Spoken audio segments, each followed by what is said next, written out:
Hello, hello. Welcome to Newbies and Movies. I'm Tyler. And I'm Justin, the movie guy. This is a podcast where we like to talk about new movies that we're watching based around like a theme, actor, actress, or director.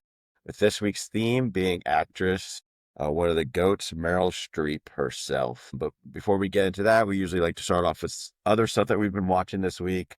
And then like a new segment that we started, which is like movie news of this week as well.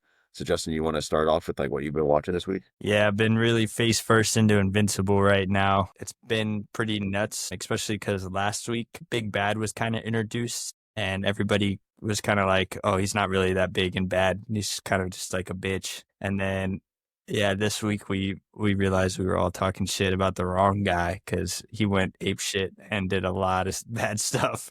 So it was pretty cool to see. Definitely, they're absolutely screwed. There's no coming back from it. I don't think they ever fully recover. But pretty great show. I love it. Obviously, I'm a comic book nerd, but yeah, I've been really diving into that last episode of the season next week, so it should be interesting. Yeah, I've been hearing really good things from other people that have been watching it as well. Been pretty notable on this podcast that I never really got into it, even though I did try it out. I gave it like 4 episodes. Just wasn't for me, I guess. I don't know. I think it's just super comparable to The Boys, and I guess I just like the grittiness of The Boys a little bit more. I guess the nastiness is what you also could call The Boys, because there's just straight up scenes in this Boys that is just nasty. Yeah, for sure. Cool. Yeah. So I went to the movie theaters 3 times this week. The first time on Monday, it was like a seen unseen thing by AMC, and it was the movie Normal. Stars Bob Odenkirk, who was in Better Call Saul. Pretty good like action movie. It's from the same guy that made John Wick and the Nobody movies. But I don't know what happened to make Bob Odenkirk, this guy in his 50s and 60s, all of a sudden an action star. Like he does not give off action star vibes, but he's in this like action movie. It was pretty decent, surprising me. And then one of my movies that I really look forward to as far as like a comedy horror, Over Your Dead Body, I saw on Wednesday night, a week early, and it was really good. I gave it a 4 out of 5 stars. I really enjoyed the comedy horror part of it, to where it's like it's not gonna try to scare you. It's just like parts of it's like super gross out and stuff, but it's about this family. Starts off with like this couple who go to this secluded place in the woods, and they like try, and they both are trying to kill each other, and get away with it. But then it turns into like this whole other scene with like robbers getting involved in all this. And then I saw The Mummy on Friday, Lee Cronin's Mummy, and that is probably the gnarliest film I've ever seen in my life. I mean, it's like, if you like the Evil Dead movies, this movie is just on caliber of like just nastiness. I gave it 2.5 stars just for being literally the gnarliest movie I've ever seen. Where like everyone in the theater's like, ugh. It's just about a lot of the scenes. It's just nasty. The plot has a lot of problems with it, but I just had to give it at least like a 50% just because I was like, this is like the nastiest thing I've ever seen. Don't recommend it to you if you like easily get startled up by that kind of stuff. That's my problem with some of these horror franchises. I feel like is like they're gonna remake the Mummy again in the next 10 years, and they're just gonna Yeah. keep doing it, and every time it's gonna suck. And I'm just like, at what point do we look at the story and be like, there's just not enough here to make a good movie? Yeah, the thing is, like, this is nothing connected to any of the other type of mummy movies. Yeah, It's like its own story kind of thing. It's just like there's like a part of it that's like kind of human trafficking element to it that you, and I don't know, it just misses on that. It's just like fucking gnarly. I don't know how else. It's just nasty. It's like got skin ripping off, like fingernails like ripping off, like throw up all over, blood all over, grandmas with like get stabbed through their feet. Dude, it's crazy, but cool. Yeah. So then we'll just transition right into the news where I'll like give off some segments and then see what you think about it, Justin. yeah. So, starting off, like this was CinemaCon this week, which is where like a bunch of cinema owners, like AMC, Regal people, and these big companies like Warner Bros, Disney, and all that, like kind of advertise their films to these people that are spending a lot of money to put them in theaters, who pretty much are buying it from them. So that's kind of what it's around. But the first big news is Top Gun 3 is happening, and it's like set to be with Tom Cruise and the whole ordeal. Yeah. Yeah, I mean, makes sense, right? He's gonna make movies till he's dead, and that movie just made $1 billion at the box office, so why not? Yeah. The Kaczynski, the guy that made F1 as well, it isn't confirmed if he's directing or not. I feel like if he's not, it'd be questionable because I think he's really good at those like kind of epic adventure movies. I just don't know where they're going with the story at this point. You already did Russia. Fuck it. Let's do China at this point. Or you just have him go to the Middle East and you're like, all right.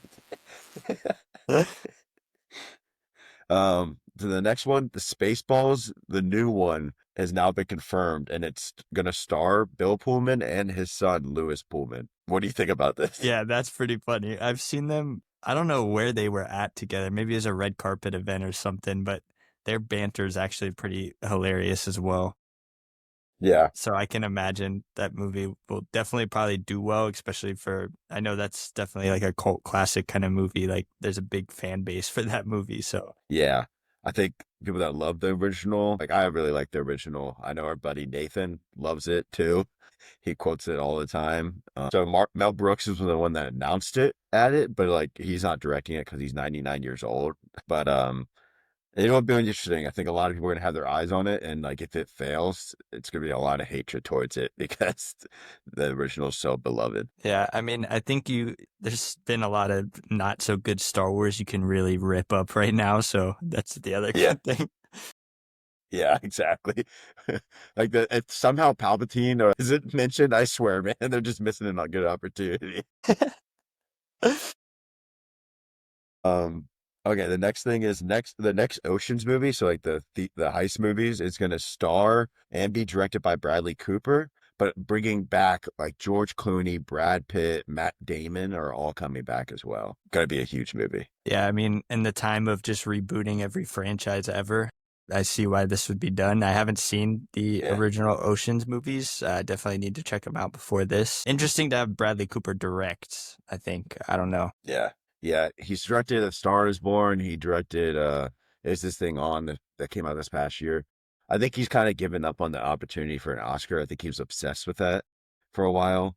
And I think he's just like, all right, it looks like it's not happening for me. So he's just finally just gonna take big paychecks and do some fun things now. And then the next thing is like there's been great reviews of the trailer for Digger revolving around like Tom Cruise and like environmental catastrophic event, but comedy.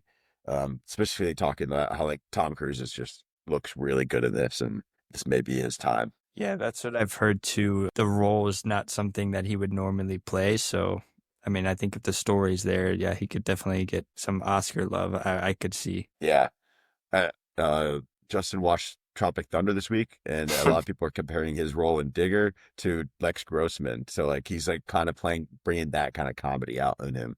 But Yeah. for a whole movie, it would be interesting to see how that works. Yeah. I didn't see the official trailer yet, but I did see people comparing it on Twitter, well, X, Yeah. which is pretty funny after watching that movie this week. Yeah. The next thing is Jeremy Strong as Zuckerberg is also getting great acclaim to where a lot of people are like, he's got the mimicry down to like really good point. There's still questions about how the movie's going to work, Yeah. but they say, wow, he looks and acts exactly like Mark Zuckerberg in like all the footage so far. Yeah, this is for the next social network movie, right? Yep. Yeah, should Social be interesting. reckoning. Yeah, it's got a big thing to look for, like to kind of get compared to because Social Network is like one of the most acclaimed movies of the 20th first century. So we'll see. The next thing is Clayface, the other DC movie that's coming out this year. It's going to be officially like rated R, and they're going full horror into this. I'm just interested in what you think about this as like a comic book fan, but also like this seems like a really risky choice on like a new DC like universe. So from what I've heard, they're stating that it's not set in Robert Pattinson's Batman, and it's not set in James Gunn's universe either. So it's kind of just like its own separate thing out there. And I think the studio does that on purpose, right? If this movie sucks, they can just be like, yep, never happened. Yeah. But I think it is about time we get a true comic book horror movie. I can't really think back to one that was noticeably Probably the scary. Joker would be like best example. Exactly. And then, that's a horror, but it's more like a psychological horror. I think this, you can really go Yeah. full like actual horror. And there was a lot of talk originally about Multiverse of Madness, the Doctor Strange movie, getting into being like a horror movie in the beginning. Yeah. And then that turned out to be shit. But Yeah. I think I'm excited to see like how this can be done. Because I think it can. It's just got to have the right people in the right place. Yeah. No, I agree with that like just overall it could be really good. It could be super risky for them, and then it'd be a total miss to where like they have to like kind of objectively. But imagine if Supergirl doesn't do well either, which like there's a lot of reviews of Supergirl coming out that's like really iffy about it. For me, I'm not really that impressed by the trailer for Supergirl, so we'll see. I mean, Um, it's like Guardians of the Galaxy 4 is just what it feels like. yeah, exactly. Doesn't seem like anything crazy for James Gunn, but this seems like a pretty interesting choice. I'll probably definitely see it because horror movie and comic book is like right up my alley. Yeah, should be good. And then the last thing is Thomas Crown Affair, which is about like a millionaire bank robber. It's going to be starring and directed by the most recent Oscar winner, Michael B. Jordan, which I think is really interesting for him. Yeah, that should be interesting. I mean, he took over on Creed 3, right? He was directing Creed 3. Yeah. Yeah. Yeah, he made Creed 3. Yeah.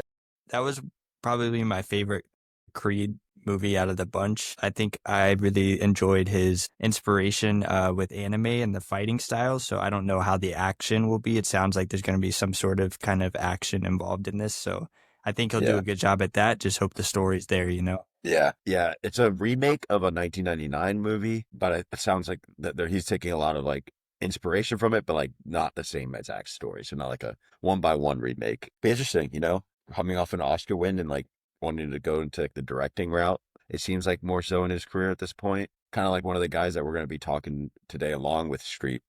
Clint Eastwood kind of did this at his point of his career too. He never won an Oscar like that, but or like as an actor, but it seems very similar to like the age time when Clint Eastwood started doing that kind of stuff.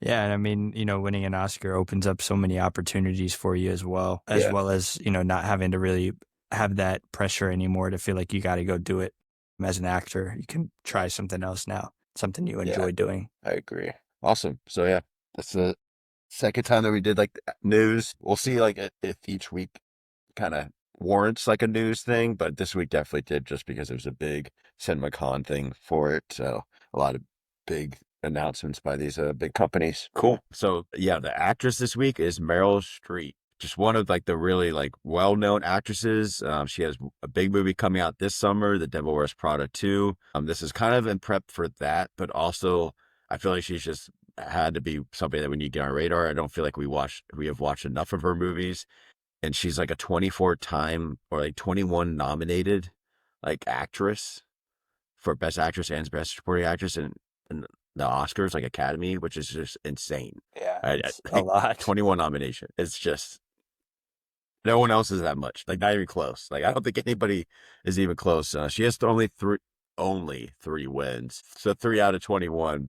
Having 21 is just impressive enough to like say how good you are as an actress. So what do you think first off, if you want to say about Meryl Streep? Yeah. I didn't, like you said, I don't think I've actually seen any of her movies coming into this week, which might sound absurd. I just, you know, she's in a lot of movies I'd never really had been interested in growing up. And I mean, I know that's the point of the podcast, right? You know, get out there, try some different things that we haven't seen before. And I'm glad we did. Definitely a great actor.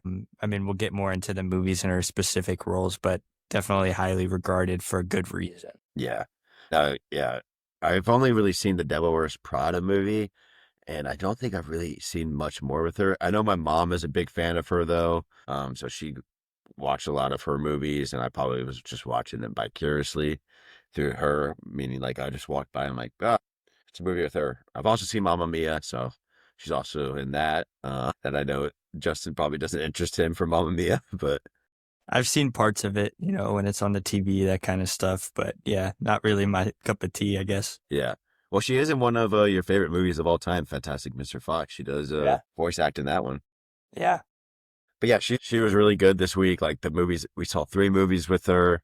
And we'll kind of get into that first, but we'll just like give a good background of like, so she started off being like an Oscar or an opera singer. And then she went to Yale though. And from there, she kind of started off young in her actress career. Like, I guess just choosing really smart movie choices because she chose The Deer Hunter and Kramer vs. Kramer back-to-back years to really start off her career. She won an Oscar in her like 3rd movie ever.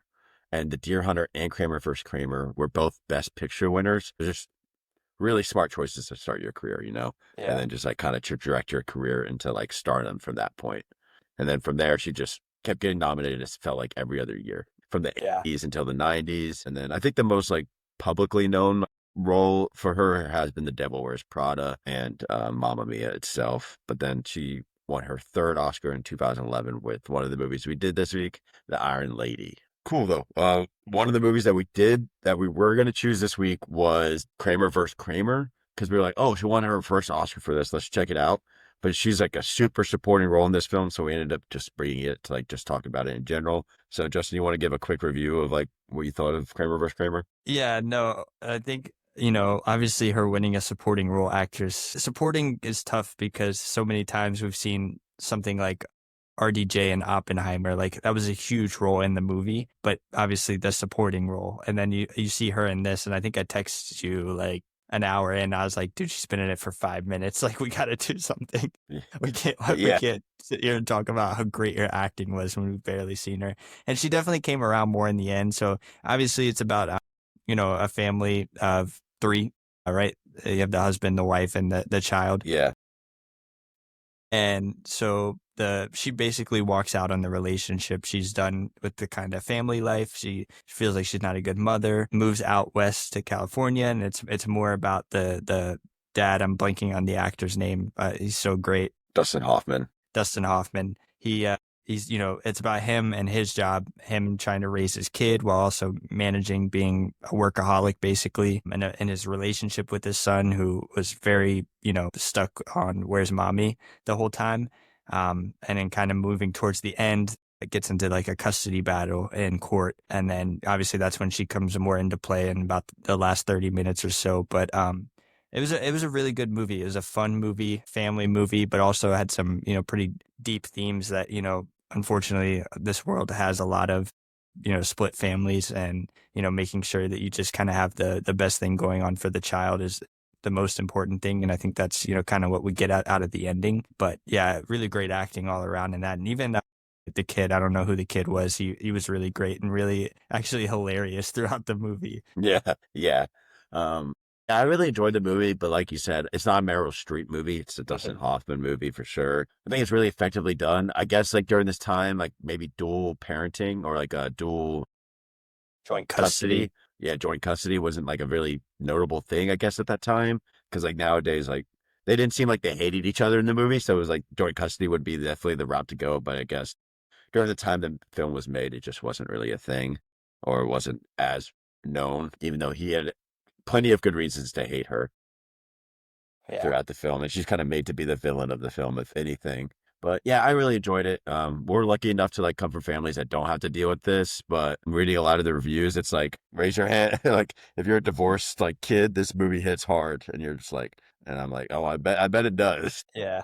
Because you just never know what goes behind the scenes and stuff as like a little kid. Yeah, and it's so hard to grasp that as a kid too, right? And I think the child actor did a really great job of displaying that. He had no idea what was going on most of the time. And so he's asking these very innocent questions, but it's just breaking apart Dustin Hoffman's character, which was really good to watch. Really, really well done from both of them. Yeah.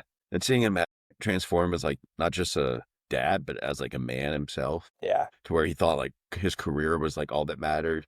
And then you could just see like him shift to like being like an actual full-on parent that he wasn't before. And like the scene of when he falls and he has to get stitches and he runs through like the streets for it was like a really emotional, but also like uplifting scene for him as like a character study. Yeah, very much so. I was going to tell you like on the side, but we definitely need to do Dustin Hoffman one week because we've watched Rain Man and now this. And I need to see more of him, dude. He's really great. Yeah, because I heard The Graduate is one that we need to check out, so I feel like we gotta put him on the list because we already watched just for 2 movies that he won his Oscars for, so we already started off strong. Yeah, for sure. But yeah, the movies that we ended up choosing this week was The Iron Lady and The Bridges of Madison County. So first we'll start off with The Iron Lady, even though it came out later. It's set in a time later, like earlier, kind of. So yeah, Justin, just get right into it. Yeah. I'm just going to dive right into the plot. Basically, this movie is a Margaret Thatcher biopic, right? So really reflects on her life and her career as she kind of prepares to dispose of her belongings of her late husband. This movie's constantly jumping back and forth between her with some sort of dementia, maybe Alzheimer's and late age, and then her like living out the past events that she had been through. Obviously, for those that don't know, feel about her, which I get is a take in itself. You don't want to force any feelings on anybody, but make up your mind. If you're going to do a biopic and you want to tell about her trials and tribulations to getting there, then do that. Or if you want to talk about her trials and tribulations of being like really hated and like looked at as a villain, then do that. It felt like this was a mix of what three different movies should have been, three different tellings of Yeah. her life. So overall with the plot, I gave it a 4. I just think it was really messy, really rushed. And yeah, the time jumping really killed me in this as well. Yeah. I think the plot itself turns really into like a disrespectful take on her life, like one of the most prominent figures in like British history. And it's interesting that you say the reading the reviews that people said that she wasn't. I think at the time when she got fired or replaced, pretty much, yeah, she wasn't like very much liked. But then like 10 years later, she's looked at as like there was a reason why she was not like renominated 3 times. You know, she was probably one of the best prime ministers I've read of, like one of the most liked of all time in British history. Obviously, we're American, so it comes from a place where like we can only read so much. We don't actually live there, so like you never know. But reading into like her family, like really criticized the film and the depiction of her, and reportedly said that the film sounded like some left wing fantasy and wasn't actually who their mother was, and didn't really depict her like situation at the end of her like life accurate at all, and even like how she missed her like late husband, like was just very disrespectful. That's a lot of like reviews coming from her family itself. Yeah. I felt like definitely hit the nail on the head there. I didn't know anything about this lady. And I immediately was like, how are they just like portraying her, like visibly seeing her husband in the later parts of her life? Like they have no idea what was going on in her head. And they're just making that like such a huge plot point. That's just disrespectful in itself, making this lady seem like she's crazy. And she might have not even been. Yeah. Like, it's just kind of messed up. Yeah, especially because the reviews are from her family being like, okay, maybe like the maids accidentally heard her like mistakenly say her like husband's name Desmond a bunch of times, but it wasn't like out of a place where like he was imaginary to her. It was like just like they lived with each other for so long. It wasn't like a hysterical thing that she was going through. It sounds like Yeah. obviously when you get old, you just become like if you lose somebody that important in your life who's been with you forever, it's like obviously you're gonna miss them and stuff. Like Yeah. who won't? But it's become such a critical plot point that I think it's just kind of lazy. And again, like don't want to hit it too much, like kill the dead horse, but it seems very disrespectful, man. No, I agree. Kind of getting into that with the characters. I thought the characters were lacking very much so. Not to hate too much on Meryl Streep because I think she did act this really well. We'll get into that with acting though. I think the character was done really poorly. I think the time jumping really messed with me a lot. You know, we start her as old age, obviously clearly dementia or something like that. And she's jumping back and forth between like really important parts of her life, but those parts felt very short. It would jump to something that seemed very important, like the Falcon Wars, and that maybe lasted 3 minutes of the whole movie between cuts. Yeah. If you cut it all together, and it was just like, dude, this is so rushed, and you're trying to tell this lady's whole life story in basically half a movie because the other half is just her being old and senile. And it's like, it's just so poorly done and so rushed. Cool to see Olivia Colman in this. Obviously, another great British actor, just playing her daughter, which was cool. But I mean, the character itself didn't really matter. Her husband, I feel like every time he did appear in her head, they were just talking about how he wasn't really there or he was really there. There was no actual like connection between them. There was no like deep dive and their character arc. Nothing I got out of that relationship in the movie, which was kind of frustrating for me. Yeah, I agree with you to where I think a lot of like the characters are very lazily done to where there's not like much to know about them. The only reason why I gave it kind of a positive rating on it was just because I think Meryl Streep's so excellent playing Margaret Thatcher to where a lot of the good reviews or like a lot of the reviews about it is like she is like we're like reliably like perfect in that role. But it's mirrored in like a self-important, bland storytelling kind of review. And then Roger Ebert kind of made a good thing where or good comment about when in his review was like, she's all dressed up with nowhere to go in the film. And few people were like neutral in their feelings about her, except the makers of this picture itself. So I feel like she's just given like the one of the worst scripts with one of the best performances. So it's like a really odd feeling about this movie where I feel so strongly about the performance, but I really just hate the movie. Yeah. Tyler, how am I going to feel about the cinematography here? Probably be really low because it's super gray. Thank you, Tyler. This movie felt so dumb and washed out. Like I felt like I was watching The Color Gray. I get people say that Britain's like that 24/7 365 anyway, so cool, but I just couldn't get anything out of it. And I guess if the director really wanted to sell me on it, they could say, "Oh, this movie was gray because of her declining mental state." And then to that I would say, "Dude, write a better story. That whole plot Yeah. point sucked." Yeah. No, yeah, it's a super bland way of cinematography. Doesn't add anything to the story. I don't want to keep just reiterating how much I don't like this movie, but yeah, the cinematography is just boring. Doesn't seem like anything special. Yeah, London's great, but not every day, you know?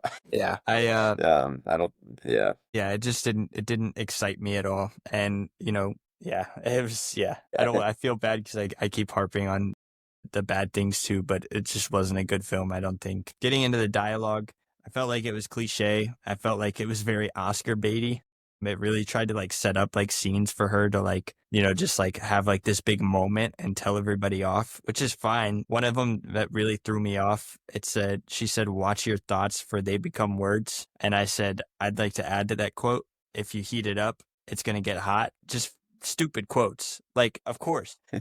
Yeah, no, yeah, right. Or and then also like I guess I see where the director was trying to do something cool, I guess, where like there's flashbacks of like her like all the guys trying to talk over her and like these board meetings, and then it flashes to her young like her older and younger, but it's like it just seems crowded dialogue, Yeah. like in her head to where you're thinking that like, oh, she's confused with like all these men trying to overspeak her, where like, but I didn't really understand what he was trying to say with that. Yeah. It just seemed really crowded to me. And I think what I was kind of getting at to earlier is like, I think if you take that first portion, right, with the young actor, Alexandra Roach playing her, even if you had Meryl Streep play it, that's fine too. My point is, take that first section of her trials and tribulations into becoming prime minister. That's the movie. I don't need to hear about all the stuff that happened later when she was prime minister and how some people hated her. Take that approach. You want to tell a great, Yeah. inspiring story? Tell me about how she got there. Make a sequel if you want to about her time in office, or have Yeah. somebody else direct it and tell that dark side story.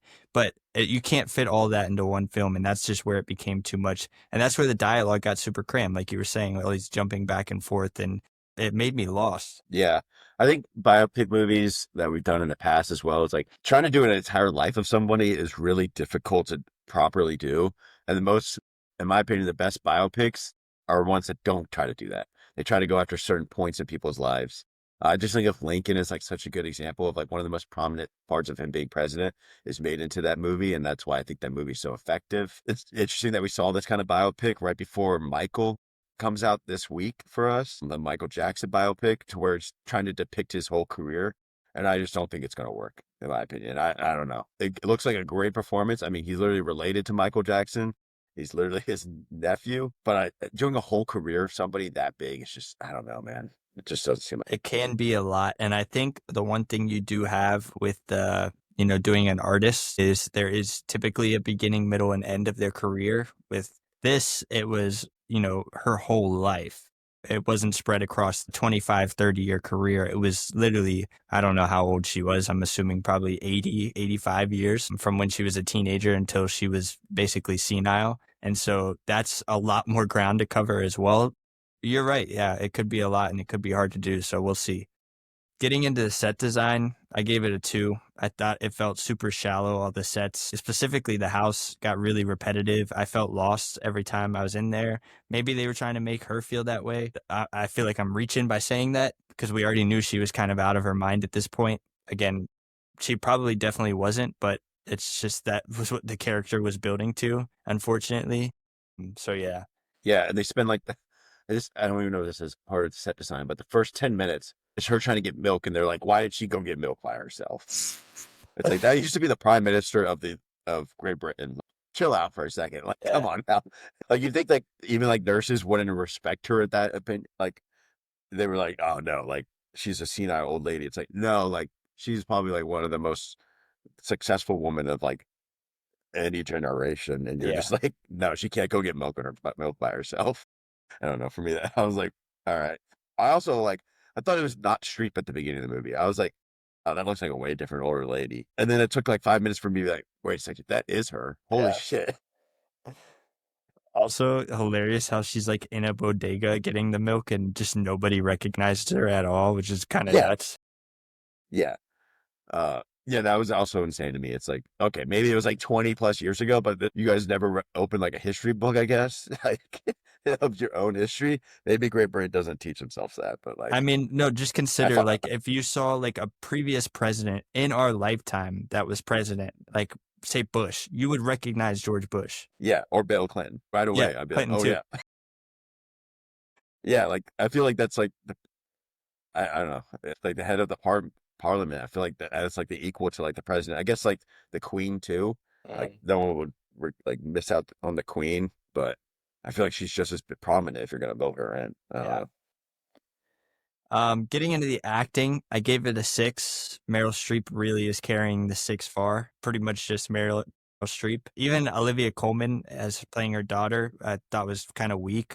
But again, I think it was just a poorly written character. Her husband's Yeah, character was poorly written. He was just kind of like joking around the whole movie. I know he's doing a flashback, but every scene, it was just him like messing with her, like banter like he's still alive. It was nothing like a serious connection between them, which kind of killed that character as well. Yeah, Meryl Streep did great in this role, but again, I thought the character itself felt thin, and she did pretty great with working with the little. no, yeah, I agree with that. I only rated it like a 9 just because I thought it was like probably one of the best like biopic performances I've ever seen from like an actress, and this is like the one highlight that I wanted to talk about because she did win her third Oscar for this, and she was just really fantastic. To where it would have been really cool if she actually did like a Margaret Thatcher film and like with an actual good story, Yeah. with somebody that actually gave her some like context to work with rather than because she's like uncannily like like so good and like mimics her so well. It's really cool. Getting into directing, I gave it a 4. Directed by Phyllida Lloyd. Also worked with Meryl Streep in Mamma Mia. Supposedly, she was trying to get after a Shakespearean take on Margaret Thatcher's life. To that, I'd say go watch Hamnet. He would have hated this movie.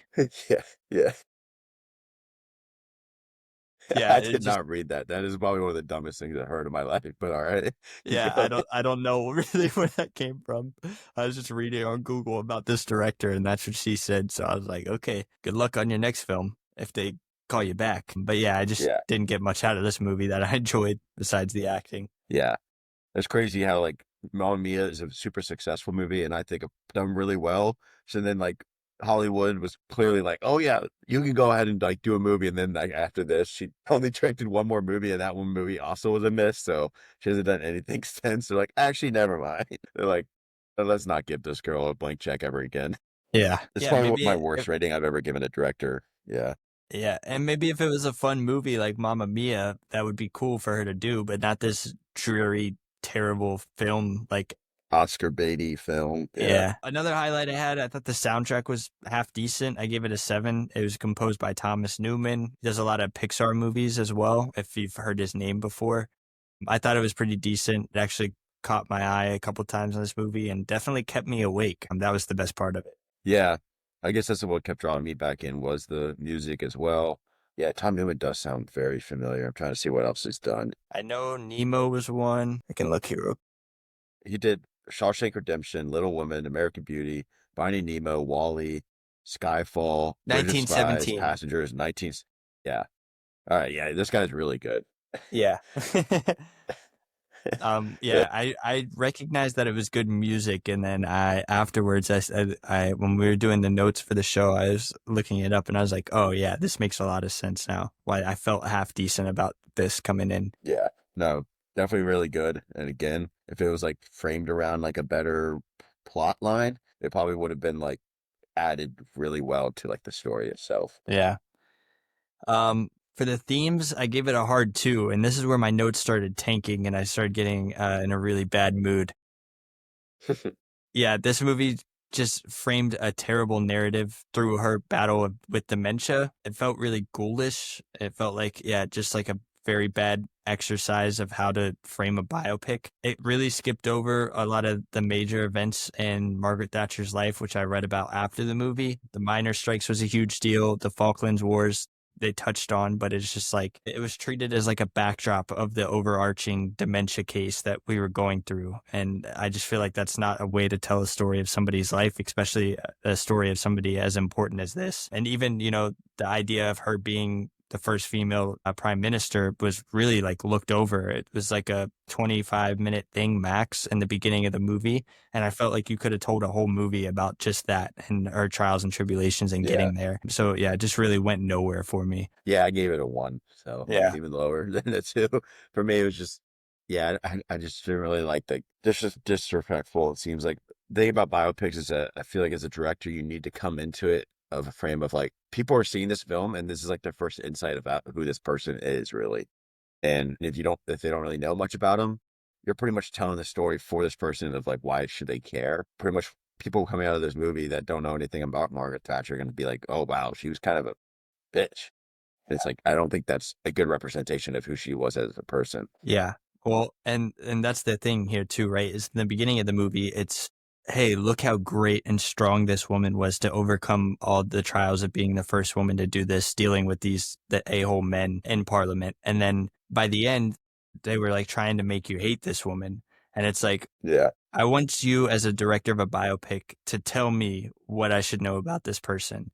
Don't give me the actual information and just be like, you make up your own mind. Tell me how you feel about this person. This is your story that you're telling. And exactly. it just did not do that at all here. And getting into the editing, I gave that a 1. Super disjointed, super nonlinear structure. I love nonlinear storytelling. This belongs in hell. It was really bad. It was so poorly done. The jumping was a mess, and it was a nightmare to watch. It felt very pointless and contextless the whole time.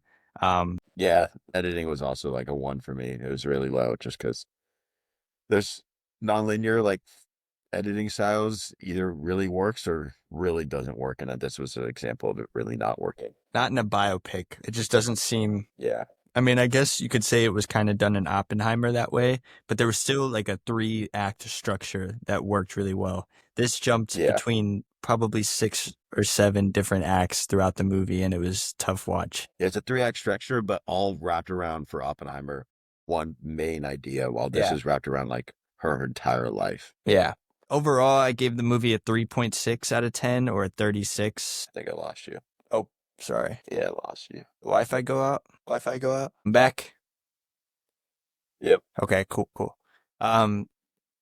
Yeah, so getting into the overall score, I gave it a 3.6 out of 10 or a 36. Might be the lowest score I've done on this show for any movie. Just super disjointed movie, super terrible storytelling. I was looking forward to learning more about Margaret Thatcher as a person and seeing Meryl Streep's acting, but yeah, it just kind of got ruined for me. Yeah, me too. What'd you give it again? 3.6. No way. I also give it a 3.6. That's insane. We're doing this too much. Yeah. The minds are melding. Cool. And then the other movie that we did this week for Meryl Streep, before we actually switch over, Iron Lady won 2 Oscars, one for makeup and hairstyling and for Meryl Streep performance. I think both are like honestly kind of well worth it. I mean, she looks uncannily like Margaret Thatcher. Doesn't look like Meryl Streep. Mm-hmm.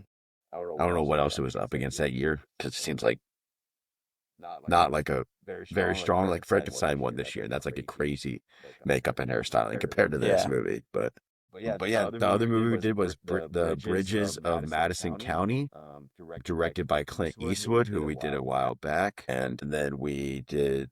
And then it stars Meryl Streep as the other main actress. So I'll just get right into the plot. It follows Meryl Streep, who's the mother of the family. As her family goes on like a trip away, she stayed back. And this photographer like kind of comes up to her, asking for directions, and she leads him to like this bridge, and it starts an affair pretty much. But it seems like a very like romanticized. They kind of are meant for each other kind of affair, and kind of dissolves around into that. And overall, I gave the plot a 9. I really enjoyed the story. Comparing it to the Notebook, it's everything the Notebook wishes it was, in my opinion. to where you could you could tell. tell. I I didn't didn't think think Clint Clint Eastwood Eastwood and and Meryl Meryl Streep would have like this chemistry coming into it, and they did. It surprised me how much chemistry they had. They were They were a lot more careful of of romanticizing romanticizing cheating compared to a lot of other romance films, in my opinion. Yeah, I mean, definitely like instant soulmates we kind of talked about earlier. Their connection kind of reminded me of Before Sunrise, which we watched a couple weeks ago. Just kind of how they could basically just sit in a room and talk about anything for hours, and that's what it was. And that's kind of what I got out of them, right? Their connection was so deep. It wasn't them just hooking up to hook up. It was like an actual connection that they were both by the end of the week, by the time it was all over, both really, really torn up about basically having to move on with their lives and never seeing each other again, which was definitely interesting to see. But they kept like thinking about each other until she died, pretty much, and that's why she wanted her ashes spread. Yeah, very like touching romance movie that we both agreed where we didn't like how it romanticized cheating, but I think a lot of romance movies sadly has like some form of cheating in them, which I think has kind of made it into like popular culture, and cheating is like happens more and more now. I think nowadays I never really understand cheating from a personal perspective. I think it's just super disrespectful to anybody if you actually care about them. But I think this does do it a lot more carefully than most romance movies nowadays do it. Yeah, I agree. Characters, I gave it 8 out of 10. I really liked the lead too. I mean, we did Clint Eastwood a while back. It was interesting to see him in this role. Way different than the other two movies that we did with him. He is like playing a really good, like dramatized, like love character. And then Meryl Streep is playing this like kind of deep woman that like feels like she's misunderstood by her own family. Yeah, I would have never taken him for.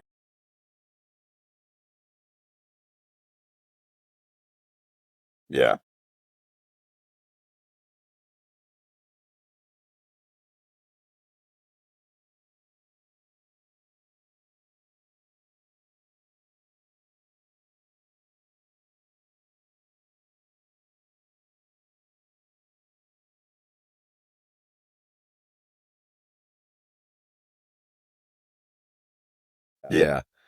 Yeah. I really enjoyed like just the character arcs of them both. Kind of like a meme image at the end of like him sitting in the rain crying, but it is definitely emotional, but pretty easy to make memes out of. But the cinematography, I give it 8 out of 10. I really enjoyed this to where I just like the natural beauty of like a Midwestern place, you know? It kind of again romanticizes like Midwest life, I guess, in a sense, to where a lot of people are like, oh, it's just corn, it's just flat out there. This kind of makes it look beautiful, you know, and like a nice small town feel to it that I really liked. Yeah, no, definitely had that small town feel. And I think it was captured overall really well. A lot of good imagery, obviously, with the bridges being the title of the movie. Every time you saw him taking pictures around a bridge, you know, that it had some sort of significance into the overall arching plot, and you know that's where she ends up getting her ashes spread. So really beautiful way to tie up all together, but really great cinematography all around. Yeah. Getting into dialogue, I really enjoyed like a lot of their like just conversations that they had with each other. Again, comparing it to like Before Sunrise, very romanticized in the way like you could just tell that there's a connection there that is deeper than just a lustful connection that I think comes off in a lot of other romance movies about cheating. It seems more lustful kind of love. While this one seemed a lot more of like a connection of like two souls, you know, that I really enjoyed. And that's what usually my favorite romance movies are, like a connection of souls more so than that lustful kind of thing. Yeah, I mean, it was so well done, right? Clint Eastwood's just sitting there talking about all these amazing stories about him traveling the world, and you know, somebody who feels like she's been stuck in the same place her whole life, getting to hear about all these amazing things. How exciting is that, right? And now she's stuck and has to look forward to either spending the rest of her life there still, or kind of moving out and doing that, all those amazing things with him as well. The dialogue was so well done, specifically in that sense. It really made you feel for her kind of being stuck there as well. Yeah, because there was definitely like a point. This is set in the 60s where you feel like you need as a mother or like as a woman that you need to get married, need to have kids by a certain age, and you're just kind of stuck like that, rather, and like you give up like your personality and your own personal goals, it seems like, and that's what she kind of deep dives into it. Like you don't understand. She says throughout the movie, she's like, I made this choice, but I didn't really think I would ever have a love like this happen to me. And now that I have it, I want to keep it forever, but I can't just give up my family that I created at the same time. And it leads to him to say like a really memorable line of like, I don't want to need you because I can't have you. And you can just feel that how sad he is. Yeah. Oh yeah, it's super well done in that sense. And then getting into acting, I gave it a 9 out of 10 to where, again, I didn't expect the chemistry to come off the screen to me between them, because it just doesn't seem like it would work. Yeah. You got this like gritty cowboy like Clint Eastwood and Meryl Streep, who plays super serious roles of like drama roles, and it just works. It just surprised me. It works so well. I didn't know this movie existed before this week, and I would have never connected these two actors in a million years. No. You know, there's like people that you could be like, oh yeah, they would fit in a scene well together, but never would have got this, and it was really well done. Yeah, it definitely lined light on Meryl Streep herself, because I think her accent's also really well done in this movie. To where like accents sometimes are hit or miss, but I think it's really well done.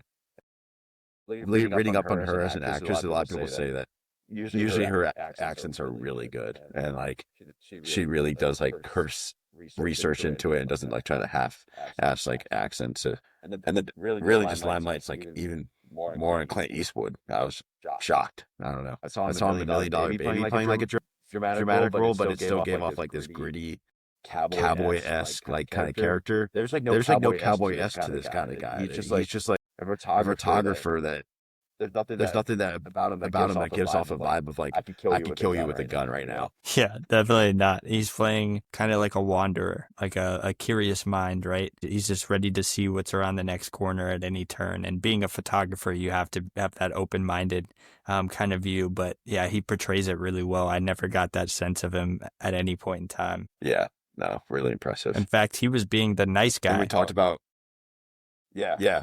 He was being like the nicest one, and then like so caring. And you can see why she fell in love with him, because like not just say listen, but he responded in like an effective listening way, to where like trying to know what she wanted in her life, which she seemed like she never got from her husband at that time, which is unfair because that's just like a different type of love that she had with him.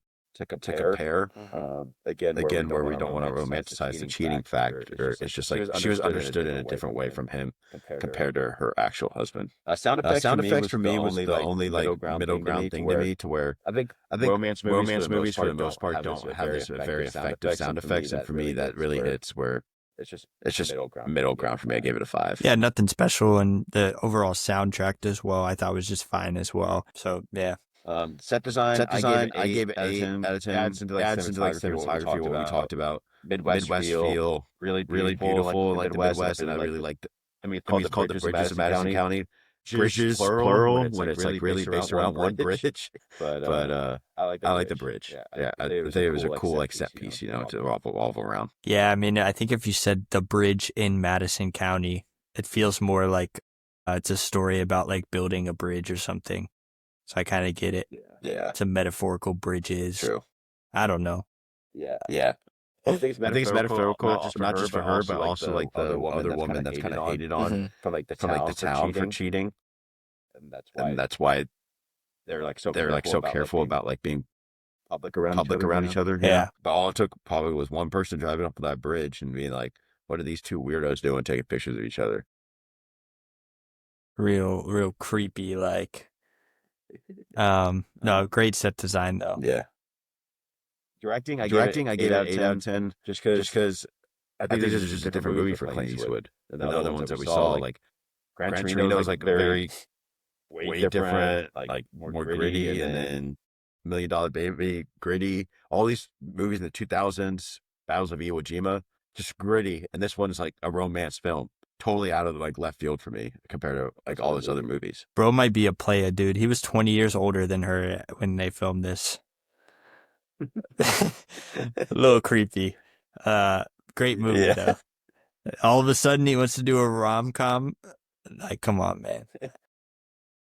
Hey, Clint Clint Eastwood Eastwood was was like, like, I'm I'm pretty pretty sure, sure, still still like like a a sex sex symbol. symbol in like the 90s. Even though he was old as hell, they were still like, I guess. he was still probably. Editing, I gave it an 8 out of 10. There's nothing like crazy special, but I still think it's effectively done of like cutting back and forth to where you aren't confused as to where each character Like is. the Like the biggest biggest thing thing about about Iron Lady is like you're you're just confused at where we are in the story, you know? Yeah. This one you never feel confused because it cuts back to like the kids. And you're like, And you're like, oh, okay, now now they're they're reading reading about this and all and all that. Yeah. Yeah. Yeah. I would say this is like an averagely edited movie, but this shit feels like a 10 out of 10 after watching Iron Lady. Yeah. Yeah. I may have like high rated it just because compared to to the the other movie, I was like, dude, this is really actually really effectively done. Like cutting cutting different three different times. And then And then lastly, lastly, theme, I gave it 8 out of 10. 10. Just I hit off points because I think that's I think that's such a weird way to tell the kids that you had an affair through like through a like letter. a letter.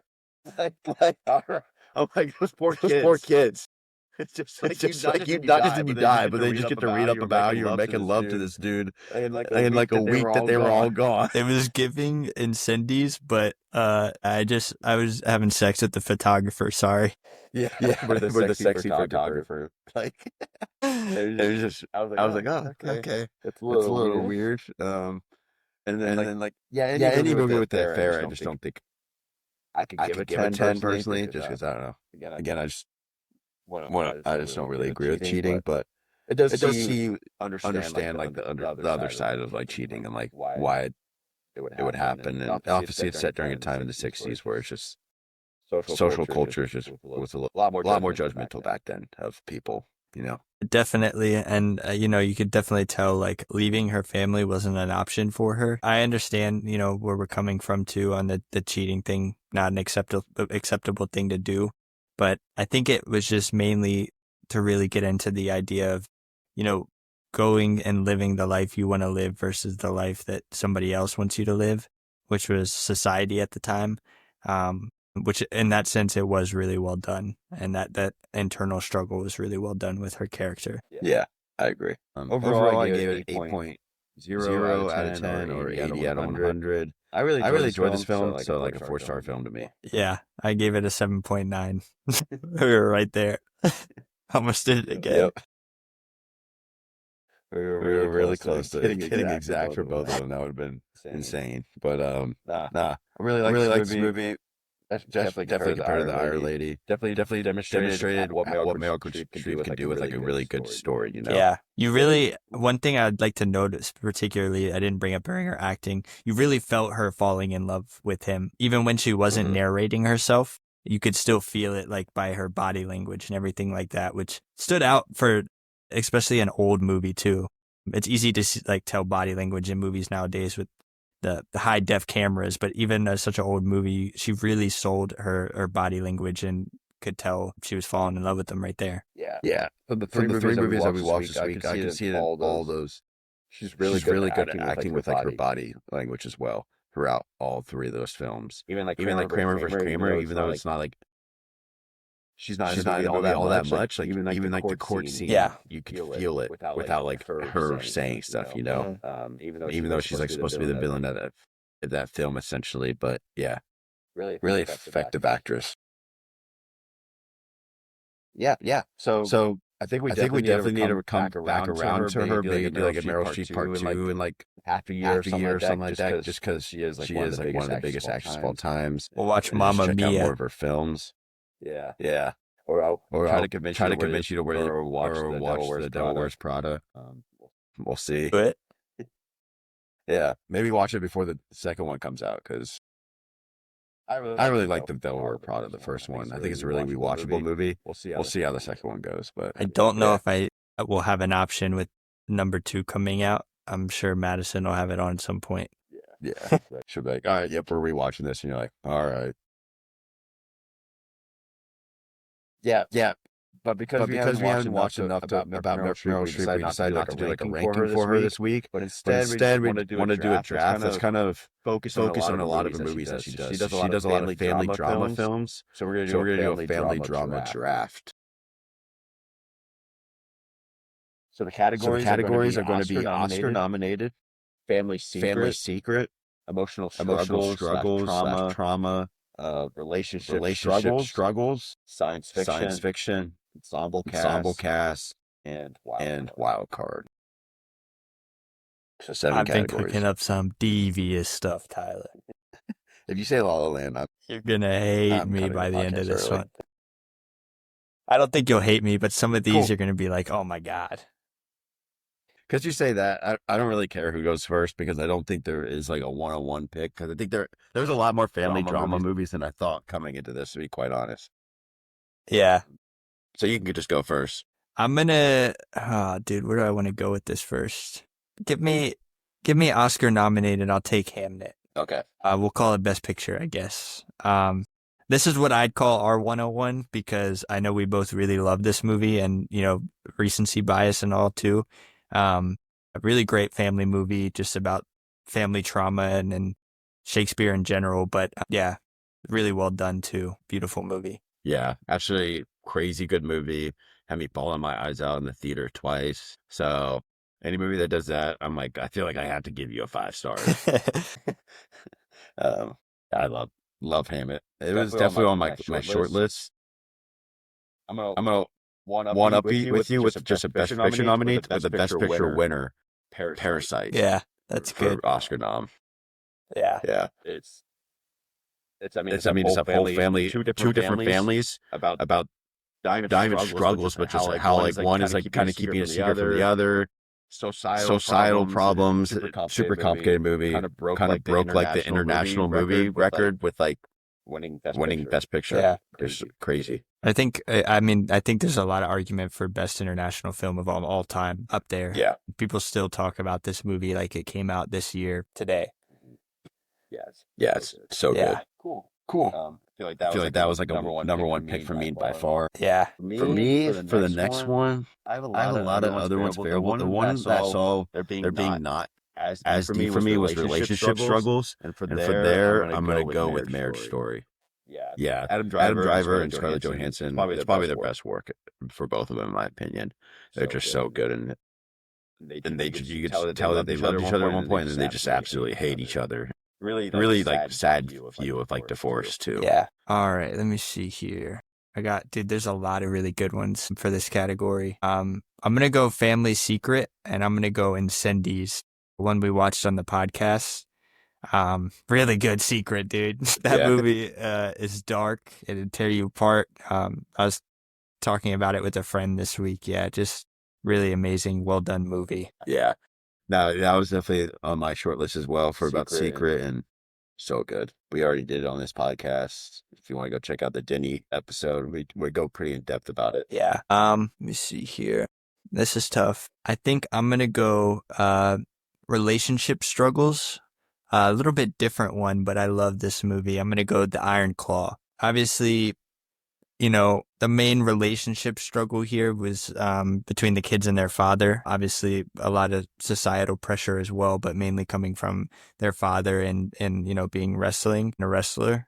And you kind of see the kids fall one by one because of that. But just such a well-acted movie, such a great movie. Really see Zac Efron shine outside of, what he would normally do. Was pretty amazing, and I hope he does more of that to come. Yeah, one of the biggest snubs of the 2020s for him not being at least nominated for an Oscar. I think it's just because he's Zac Efron. That's the only reason why. Yeah, that sucks though, man. That was a good movie. Okay, so for me, I'm gonna go with emotional struggle slash trauma, and I'm gonna go with Manchester by the Sea. Damn. Yeah. I think this is just like when it came out to emotional struggles and trauma, I was like, this is the first movie that came to my mind. Casey Affleck's so good. It's such a sad movie. So like embrace yourself. If you want a good cry, this is definitely a movie to put on. But if you want to be happy, do not watch this movie. Okay, so next for me, it's gonna be science fiction. There's a lot of family drama, science fiction movies that I could try to pull, but I am your father. I'm gonna go Empire Strikes Back. Okay. I thought that was gonna be outlandish for me to say that. That's good. The main plot point of that movie, I could have taken it. Family Secret is also on my list for that, but I think I have one that I really want to pick for that one. But I mean, one of the most famous lines of like movie history is Luke, I am your father, and then they make the whole series about that. Like they make a whole prequel about it. So yeah. Is my pick? Yep. All right. I'm gonna stay with science fiction here. And hear me out, man. I'm gonna take Interstellar. No, that's definitely family drama. I mean, the whole 4D thing is revolved around that damn book world. Yeah, and the father and the daughter was such a big plot premise. Yeah, I mean, honestly, I had only watched Interstellar about a year ago, and coming into it, I would have never taken away, like, I would have never said there was, like, going to be such big family themes and, you know, love and passion between family members, but yeah, that's a huge plot point of the movie, so. Yeah. Pretty much the critical note of the movie. Yeah, let me see here.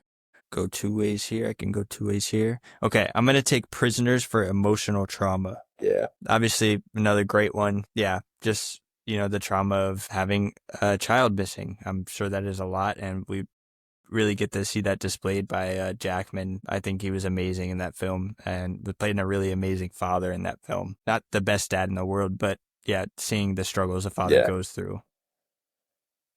Yeah, I think we did this for the Jake Gyllenhaal episode. I think so. Yeah. So if you want to check out our review on that one, same with Interstellar. We did that with the Chris Nolan episode too.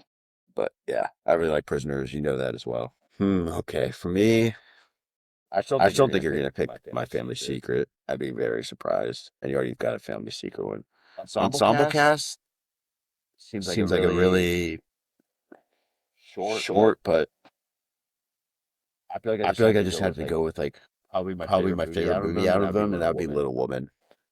Yeah, I think there's a lot of ways you can go in that category. It's just notably like one of my more favorite movies. It's a really comfort movie for me that makes New England like really look cool, but also just like really cool to see like family relationships with the girls. Yeah. Family Secret, I'm gonna go with Get Out. Okay. Yeah. I mean, you don't really know you think something's off like the whole movie, but the secret is that they just start stealing like African Americans like souls to like insert themselves into them. It'd be interesting to do a Jordan Peele episode just to like dive deep into his movies, even though we've seen them, just because his movies are so deep in so many other ways. Yeah, for sure. Let me see here. I wanted to take something with Meryl Streep this week. You know, one of my favorite movies of all time. For ensemble cast, I'm going to take Fantastic Mr. Fox. Obviously, George Clooney, Bill Murray, Meryl Streep, Willem Dafoe, Owen Wilson, Jason Schwartzman. Pretty good cast there. Yeah, now it's interesting that you took it as like a voice acting role too, not like a, you know, like them acting. If that makes sense. Yeah. And then I guess I'm on my last one here. I want to take one. I'll probably just leave it for. No, I'll take it. Because it definitely has to do with it. So for wild card, I'm going to take one of my favorites from this year. I'm going to take Train Dreams. Obviously, you know, not necessarily about the family as a whole, but more about the trauma within the family and losing family. Such a big thing, kind of similar, I guess, to Manchester by the Sea in that sense. Just seeing that trauma and breakdown and, you know, kind of how that affects the rest of your life. I really like that movie this year, and I wish I would have got more love at the Oscars. That we talked about this movie a good amount of times. I wish it came out like in the theater rather than coming out on Netflix. I think it would have done pretty good at the theater, and it would have been really cool to see on like a big screen rather than at home. For my last pick, I'm gonna go with another movie that we've done, Arrival. Just because you don't actually know it's a family drama, but like the whole movie ends, and you're like, oh wait a second, like one, I'm crying, but also like this had something to do with like her family the entire time. Yeah. And that was her husband. Like, that's just insane. Such a good movie. I feel like I had to say it. Cool. So my team was, for Oscar nom, I took Parasite for Best Picture. Family Secret, I did Get Out. Emotional Trauma, Manchester by the Sea. Relationship Struggles, Marriage Story. Science Fiction, Star Wars, Empire Strikes Back. Ensemble cast, Little Woman. And wild card, Arrival. See, The Iron Lady just gets me so upset and angry. I end up picking all these sad movies. Yeah. Oscar nom, I picked Hamnet for Best Picture. Family Secret, I picked Incendies. Emotional trauma, I picked Prisoners. Relationship struggles, I picked Iron Claw. Sci-fi, I picked Interstellar. Ensemble cast, I picked Fantastic Mr. Fox. The son in my draft for sure. Yeah, you're literally the only happy movie.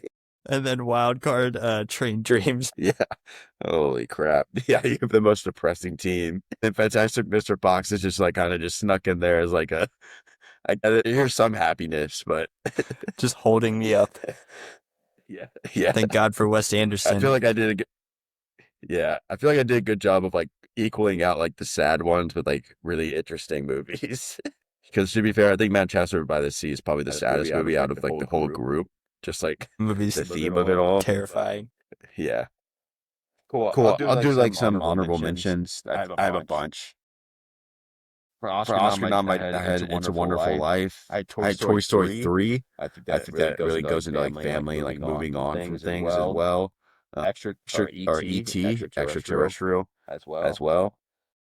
A Sneaky one that I don't think you've seen, but I think you I think you would really like because it has Steven Yeun in it. Minari. It involves this like Korean family that moves to Arkansas and like tries to make a life for themselves. Okay. I think you would really like Yeah, it. I'd have to check that out. Family Secret. I had The Prestige as well.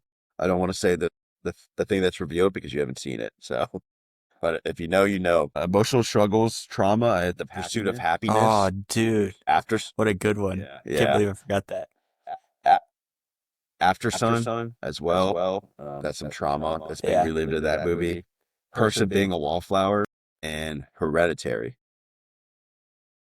Relationship struggles. I had Anora. I thought it was like kind of a relationship struggle. I don't know. I I mean, feel like family drama is quite good. Yeah. That's why I did pick Not- it because I was like, I guess technically her family, but she doesn't really know him. So, yeah. yeah. A Star is Born is another one for relationship struggles. That movie gets really sad really quick out of nowhere. And then The most recent one, the drama, I also had in there. I feel like it came out too recent for me to pick it Yeah. though. I really liked it. Science fiction. I had Spider-Man Into the Spider-Verse. Again, Very going out there for family drama. That's why I didn't Yeah. pick it. And then The Incredibles as Yeah. well. And then Ensemble cast, Little Miss Sunshine with like Steve Carell, Paul Dano. The Royal Tenenbaums, also a Wes Anderson film. And And then extra, I did Warrior, another movie that I've shouted out before on this with the guy from Train Dreams and as well as Tom Hardy. Okay, cool. I had a couple honorable mentions. Yeah, some of these were reaches. La La Land. No, I'm just kidding. I didn't have that on here. Obviously, Kramer versus Kramer, which we talked about this week, was a big one. I had There Will Be Blood. I mean, if we count the real dynamic between him and his son, I think that's the main family portion. There is other portions of that movie that are really good as well. Place Beyond the Pines, I know we just watched that a couple weeks ago, had a huge deal with generational trauma in a family. I had Spirited Away too. I know we watched that a while ago. We kind of determined that there's a lot of different things you can take from that. One of them being her family, instantly turning into pigs and her being left alone and scared. That was a big portion of it. So I guess you could count that as well. Yeah. Some really great family dramas that when I was looking through these lists, there's so many that you can kind of relate to that. Yeah, no, for sure. Awesome. Well, we'll send it out there and see you guys vote who won this draft. Yeah. Awesome. Well, thanks for listening this week to the Meryl Streep episode. Look forward to coming back next week to talk to y'all. Listening. Thanks for listening. See ya.